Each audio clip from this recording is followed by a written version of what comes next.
Estamos de volta aqui com o nosso convidado, o professor Reinaldo Marques, professor de letras da UFMG. E agora é a hora da gente tratar daquela questão que nós anunciamos na apresentação. É difícil lidar com a diferença? O que é a diferença?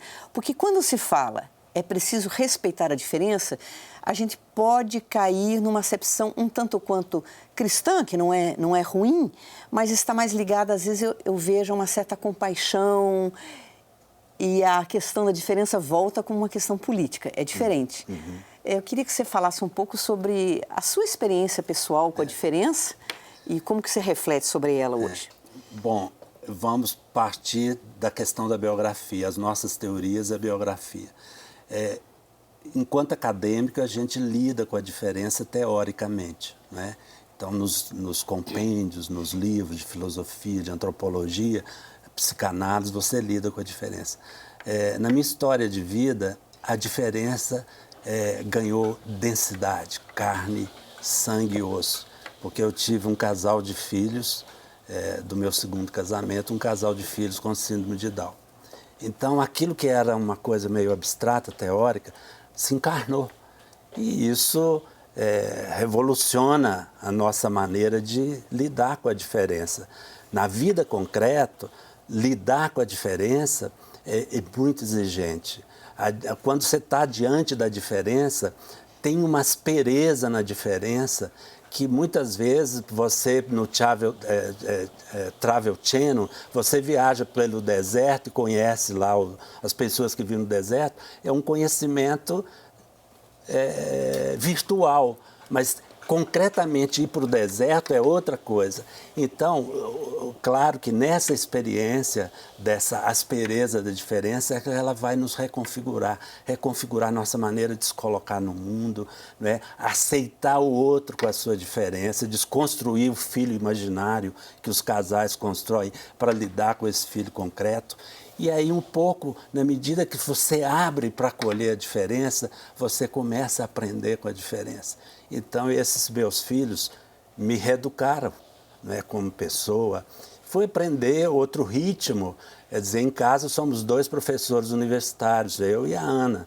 Quer dizer, para dar conta de 2 caras muito logocêntricos, nós precisamos de 2 pessoas que nos educassem a falar pela intuição, pela emoção, pelo abraço, porque eles funcionam muito assim. Outro ritmo, é um ritmo mais lento e nós muito acelerados. Eu me lembro que você contava para a gente no nosso grupo de literatura, né, que nós temos um grupo que se encontra regularmente, já tem quase 8 anos, ou 9 que a gente tem esse encontro. E você contava uma coisa que eu achava interessante, assim, que quando você ia buscar seus filhos na escola, eles faziam questão que você cumprimentasse todos os professores, todos os colegas. Quer dizer, tem que entrar num outro ritmo, Dá num o outro abraço, ramal. porque eles falam de outra maneira. Então, o mundo acadêmico é muito aqui, cabeça, conceito, abstração, e eles levam a gente para o mundo concreto, que é um mundo onde você está lidando concretamente com a questão da diferença, né?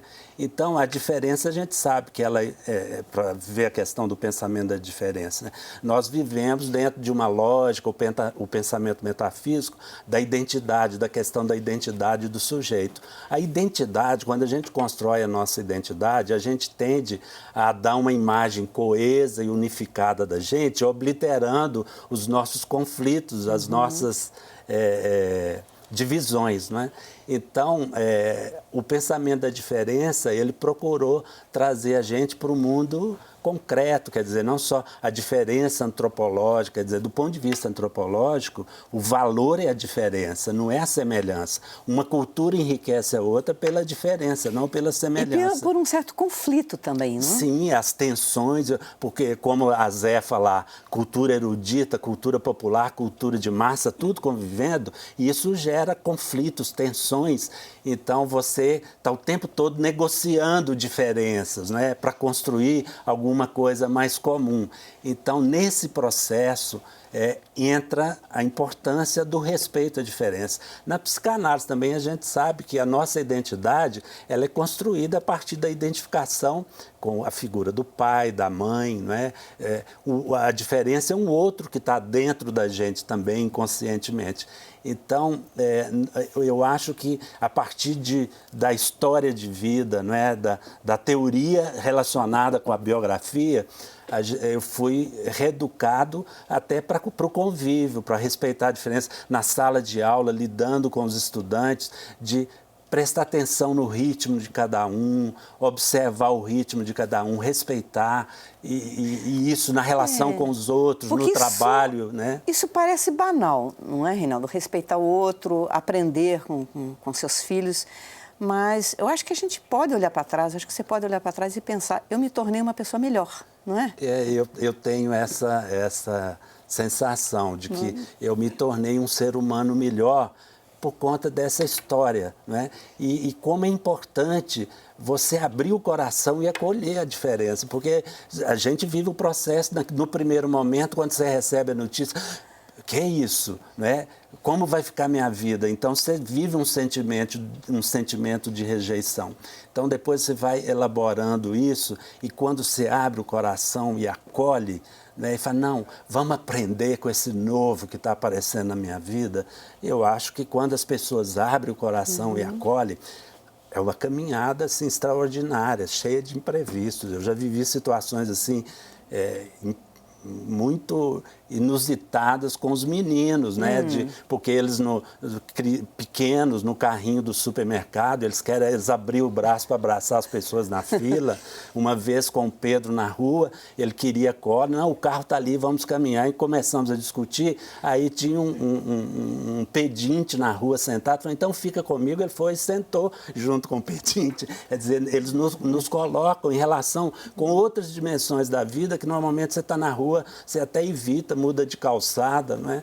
Então, eu acho que essa experiência concreta da alteridade do outro, não é? E é uma experiência política também ao mesmo tempo, né? Evidentemente, é uma experiência política, basta ver o contexto nosso hoje, em que você percebe no ambiente político uma intolerância diante do outro, daquele que pensa diferente de mim, né? Sentimentos de raiva e de ódio, obviamente, isso não constrói, não é, a possibilidade de um pacto social, de uma sociedade mais igualitária, justa e solidária, porque pressupõe o respeitar essas diferenças que fazem parte da vida em sociedade, não é? Então, eminentemente político. Sem esse aprendizado do respeito à diferença, eu acho que nenhum pacto social resiste.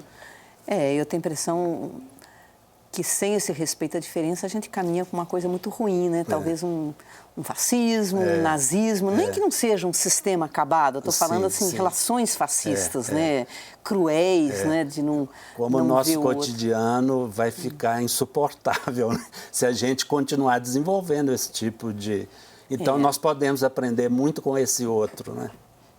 Agora, quando eu disse, né, se você sentia que melhorou como pessoa, porque eu também me lembro de uma coisa que você falou uma vez, no nosso grupo de literatura, você contou, que quando você foi aos Estados Unidos, se não me engano, era a conclusão de mestrado da sua filha? Você tem uma filha que fazia mestrado. Eu tenho um casal de filhos do primeiro casamento e a minha filha fez mestrado nos Estados Unidos. Eu fui para a formatura dela. Isso. E eu me recordo que você dizia que quando você chegou ao final da festa, você disse para ela assim, agora eu vou falar uma coisa que eu aprendi com seus irmãos, a dizer, eu te amo. É isso. Eu acho que um outro grande aprendizado, eles nos mostram a importância de declarar o amor. O amor é você pegar algo que é eventual, que se dá por acaso, um encontro, e transformar o acaso em permanência. E para fazer desse acaso, de um encontro, quando os olhos brilham, uma permanência, você tem que declarar o amor. Declarar o amor, eu te amo. E o Pedro e a Bia, né, nos ensinaram a isso, porque eles chegam para a gente, eu te amo. Quando eu saio de casa e a Bia diz, papaizinho querido, eu te amo, eu saio para a rua de um jeito. Você sai de um jeito, quer dizer, quando o ambiente é assim, você tem reações e uma maneira de se posicionar no mundo que é diferente, que eu acho mais aberta, mais confiante e mais construtiva de lidar com o mistério da vida. Agora, Derrida falava uma coisa que me toca muito, né, porque eu sou ligada à questão de defesa dos animais. Sim. Ele dizia que o animal é o nosso absolutamente outro, quer dizer, o absolutamente diferente. Sim. Como que você lê isso um pouco rapidamente, que nós estamos terminando? Não, olha, quando eu leio isso, eu penso que é um título do livro do Derrida, O Animal que Logo Sou.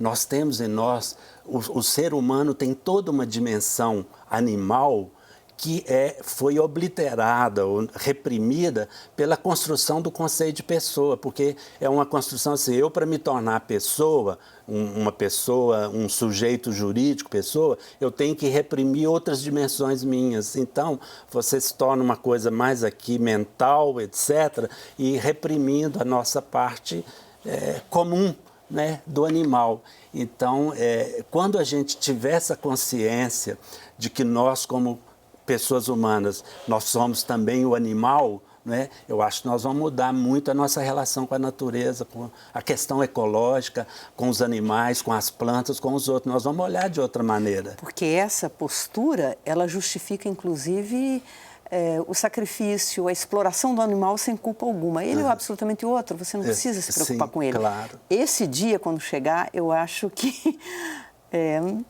vai ser tudo muito diferente mesmo, muito né? diferente. Começar a respeitar a vida desde a grama, né, o animal, até o sujeito humano. Isso. Todos fazem parte do show da vida, né? A gente não vai ver, provavelmente, esse dia, mas sonhamos com as utopias. O né? arquivo também é a promessa de futuro, são os nossos sonhos. Os nossos sonhos. Não realizados. Exatamente. Eu queria muito agradecer a sua participação, Reinaldo, hoje, né, aqui com a gente. Gostaria também de agradecer você que nos acompanhou nessa conversa e convidar para um retorno, uma outra conversa, num outro dia. Até lá!